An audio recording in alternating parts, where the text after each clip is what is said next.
Hello, everyone. You are listening to the Untapped Mana podcast. I'm your host, Palmer Snell, and I hope you can join me today as we dive into the wonderful world of Magic the Gathering. So a little bit of a shorter episode today because we talked about the pre-release. We're going to have some people on the show that were from the pre-release that kind of talked about what decks they did and kind of how the whole pre-release went. But I do have two news things to talk about. One is the most wanted player in Thunder Junction, so we'll talk about that a little bit later. And then the biggest news is that Cynthia Williams, the president of Wizards of the Coast and Hasbro Gaming, has intent to resign from the company in April. So that's kind of big news, kind of showing person who's in charge of all of that. There may be a change with Magic. So it deals with us. We're going to talk about it. But first, let's hear from these awesome people from the pre-release. So sit back, relax, grab a bag of popcorn, and enjoy the show. Hello, everyone. My name is Palmer from the Untapped Mana Show, and today we are at Zeke's Comics and Games pre-release for the Outlaws of Thunder Junction. And today I'm joined with Alex Custer. So you opened your pre-release kit, and I know you've played a couple games. What was your favorite card you pulled, and what was the deck you kind of crafted for your couple games today? So my favorite card that I pulled out of the set was the Sword of Wealth and Power. Now, for people that don't know, it's one of the newer swords. It gives you protection from instants and sorceries, which is like basically everything. It's a good card. It's a very good card. Yeah, and then if the creature deals combat to a player, I create a treasure token, and I also exile... No, sorry. The next instant and sorcery that I cast is doubled. Okay, so that's... You counter something, and you can counter two things. I mean, that really wouldn't work. But... Or the draw spell. You draw two cards. Yeah, you draw. Dang, that's pretty good. Yeah. So that's going to be a lot. So I know you were talking before. You're going to put this into your Ragavan deck. So yes. So how is this going to work with Ragavan, at least? I know it's a good card. So yeah, so my Ragavan deck is a Tiny Leader deck. So it's based on Voltron. Mm-hmm. So I already have, I think 3 of the swords are already in there. I know for a fact I have Sword of Body in mind. And... so it's definitely going to be an easy include. Basically, I turbo out a bunch of swords, make Ragavan impossible to remove. Yes. And then Ragavan just swings, and I start casting cards from both people's libraries. Yeah, it's a lot of fun. Plus, if it gives you a treasure token with that sword, you're going to be getting 2 treasure tokens now. Yeah. You throw like I mean, you can't put the transmutation font because it's 6 cost, but if you ever were to build this as a full commander deck, you put that in there, and then you make just tons more, and then you could sack those. So, I mean, there's a lot of stuff you can do with this sword as well. Yeah, so I do have an idea how to make Ragavan into a full commander deck, which is going to make a bunch of treasures and double all the treasures and all that stuff.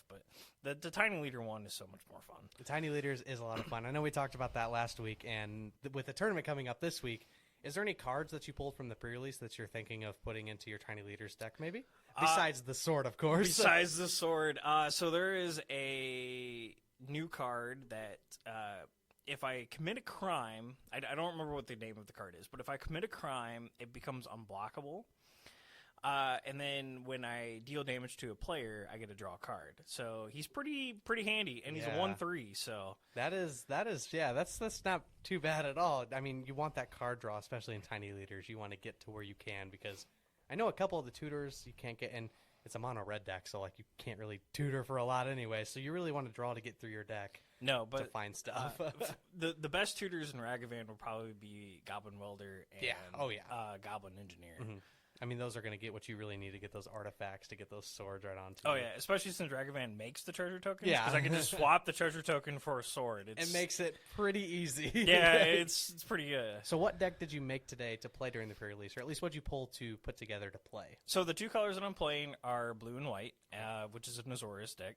I wanted to put in as much flyers as possible, but I also had a lot of cards that like exile card when it enters the battlefield, and the card stays exiled until the enchantment leaves the battlefield. I didn't figure like a whole bunch of people were going to play enchantment hate, so I was like, I'm just going to steal your best creature, and you're just not going to be able to play it. Now, did you play the best new white card of the deck? Did you play Holy Cow? I did. You did? Good. And I actually, my last game, I won with it. No way. No yeah, kidding. So how did this go? Explain us through this, because, this is the best card of the set next to Loan Shark, in my opinion. Okay, so there was a moment in the game where my opponent had an enchantment that I could only cast one spell. So I ended up flashing the Holy Cow in on the end of his turn. Oh, man. And then there was another creature in my deck that gives other creatures +1/+1 counters. Mm-hmm. So I played that, gave the cow +1/+1. So now he was a 3/3. Yep. He stayed on the battlefield for the rest of the game, which is fantastic. Yeah, you always gotta like that. Right. And so my opponent removed my 3/4, which gave the cow the +1/+1. And then I just ended up putting that card back into my hand, so I could give the cow another +1/+1. And he only had 4 life, and he couldn't block flying. I mean, so I was like, the cow attacks for 4? Yeah. I mean, it works. If he has nothing else he can do, that's a pretty good way to end the game, is with Holy Cow hitting you for 4. Yeah, the That's Holy Cow is definitely the MVP of my deck. Oh, yeah, 100%. Now, is there a particular card besides the sword that's probably your favorite, maybe? Kind of like the Holy Cow, that's not because it's good, just because either the artwork's good or it's just funny rules text or just anything like that. What's like your favorite card in that sense? So there's 2 cards that I'm interested in, and one of them is Seratoru, which is another ninja. I do love my ninja decks. That if I do end up getting Seratoru, that would be my 4th ninja deck that I'm going to make. Oh my goodness! And then the other one is probably Loot is it the key to everything? So he has an alternate version of it, which has like Jace and Vraska on it. Yes. And I know what you're talking about. I really want that. I believe I pulled one, so that might be a trade we can do. Okay. But yeah, that's a really, I like the art too. I mean, it just looks really good. Yeah, so he's basically a scry, impulse draw type deal for how many super types you have. Yeah. So yeah, that's going to be a cool card. Now, what deck do you want to put that card into? Well, if I was going to have Loot, I would make Loot the commander. Okay, yeah. Yeah, because then I can have access to 3 colors. Yeah. I would have, I don't know, just fill it up with a bunch of everything. So. That'd be a fun deck to see. I mean, tribals are always fun, but I love throwing decks together that's just full of so much randomness and too many kinds of creatures. I always love that. So, right. Well, I appreciate you on the show. Hopefully pre-release was fun for you. And is there anything you're excited for this set for the future? Maybe, I don't know if you play Standard. I don't know if there's anything like that, but anything you're really looking forward to as the set progresses over the next couple weeks?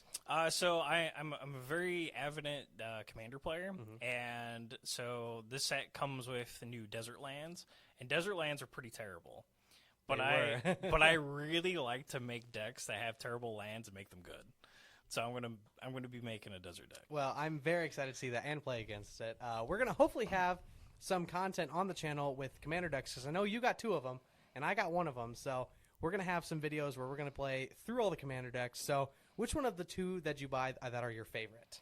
So the 2 that I bought were the desert deck. So I can get started on that one. And then the other one was the red-blue Spellsinger deck. Ah, yes, I love that one. And so personally, I bought it because I kind of really want to make a Kark and Shakashima deck, and that's a very good base to start. You get everything you need, yeah. And then the commander, I mean, just slide it into the 99. It's just so good. A lot of my buddies play Niv Mizzet, so I see that deck and I'm like, oh, great. Now we're gonna have even more Niv Mizzet players, but it's still a cool deck, and it's probably my second favorite next to I got the Grand Larceny. So I was thinking about the Spellslinging one, but I decided let's steal other people's cards because I don't have a deck that really steals stuff, and I've always wanted that because I've seen people who have that. But so I do have a copy deck. So my copy deck actually copies everybody's permanents.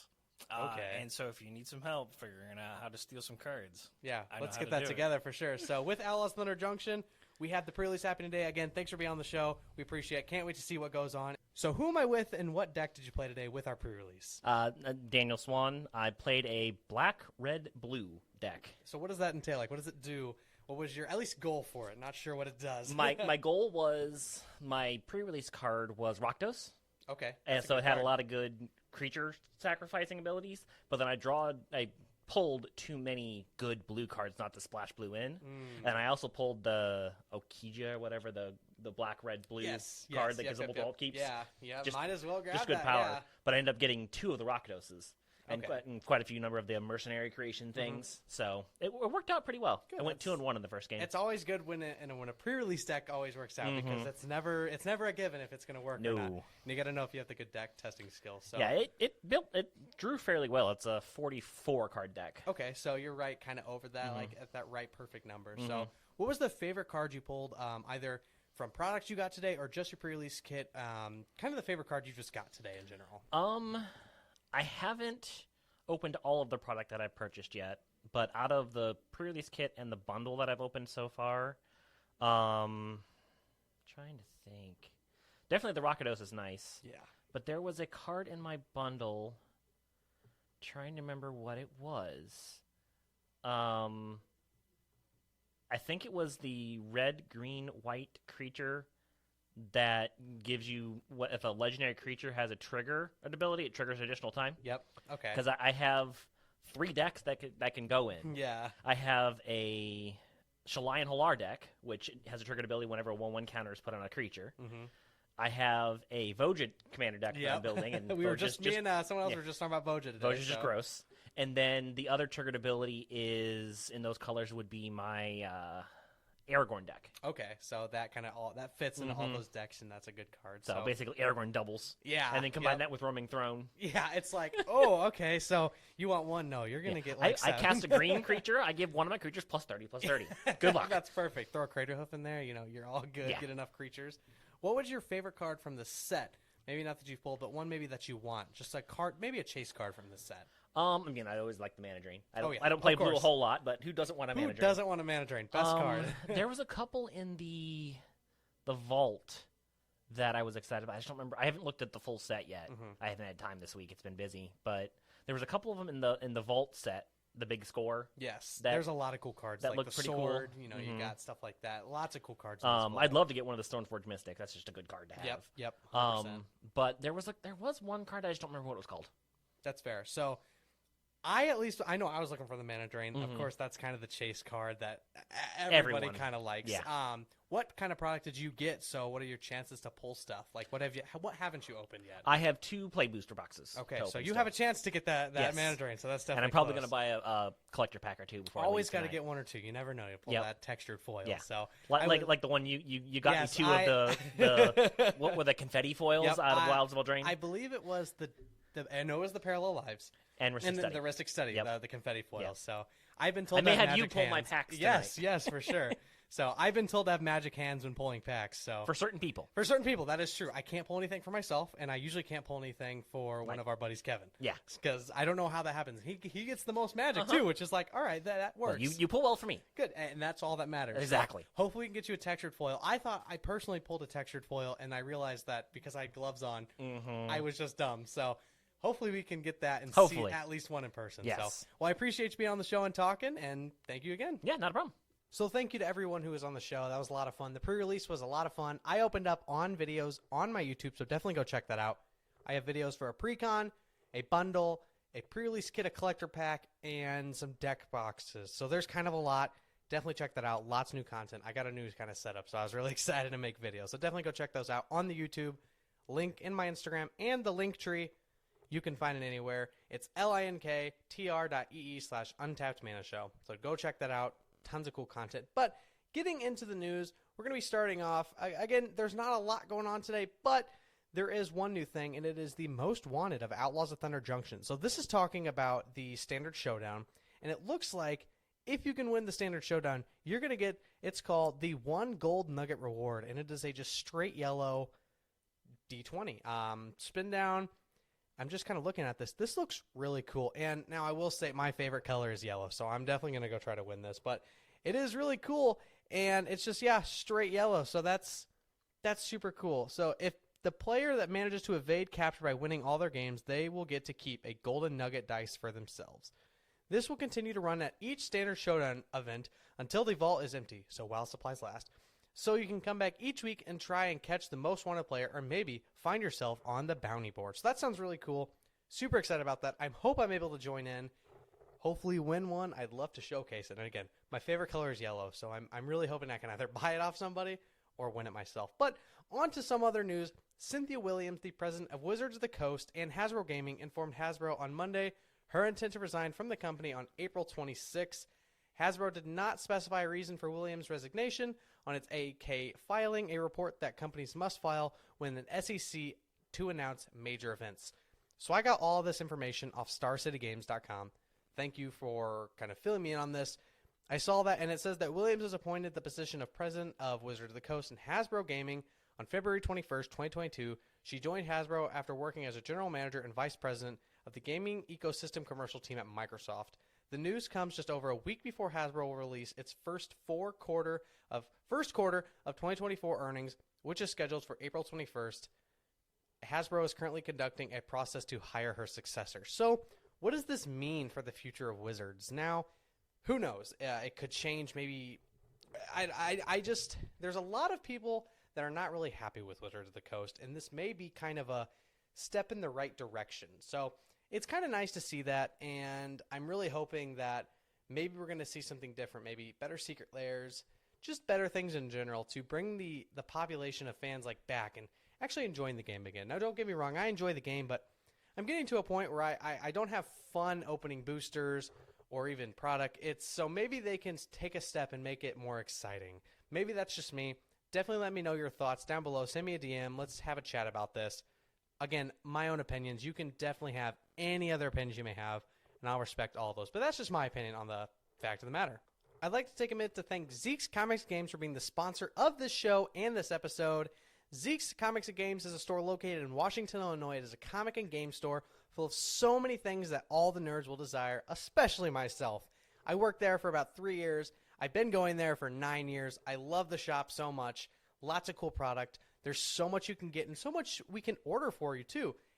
If you're able to come in and ask, you can order whatever you may think, and Zeke's Comics Game will try to get it to your hands as quickly as possible. So they have 2 online stores. Those are both going to be linked in my link tree, but definitely go check them out with all your Magic, Pokemon, Lorcana, D&D, I'm thinking Warhammer, Games Workshop, comics, all your needs. They have everything. And if they don't have something you like, you can always see if they can order it for you.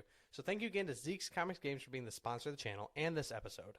So reaching the end of the episode, I'd like to give a big thank you to everyone who's still listening and checking out all the new things that I post. I've noticed a slight increase of video views and comments on my YouTube, so I really appreciate that. Again, I'm trying really hard to pump out good content. It's kind of hard being a college student, but we're trying and we're making it, so I really appreciate it. If you haven't, and you're just seeing this for the first time or hearing this for the first time, thanks for listening. Thanks for tuning in. Definitely check out the rest of my content. I have a lot of good stuff on the channel and all over my different socials. So my Instagram, I'm going to do a lot of posts soon. We're going to have a giveaway coming up. We haven't done one in a bit, so I'd like to do one of those soon. But once my Instagram, TikTok, and YouTube all hit 100 followers, subscribers, all of that, we're going to do a massive giveaway. So definitely stay tuned for that. We're coming soon. We're kind of closing up on that. So definitely go check out my TikTok, Instagram, and YouTube. Hit a like, hit a follow, hit a share, subscribe, all the things. And again, thank you so much for listening. It really helps me put this content out, and I couldn't do it without any of you listeners. So again, super appreciate it. But as we reach the end of the episode, never forget, don't leave any mana untapped. That is, unless you are a blue player. Thank you very much, and have a great day.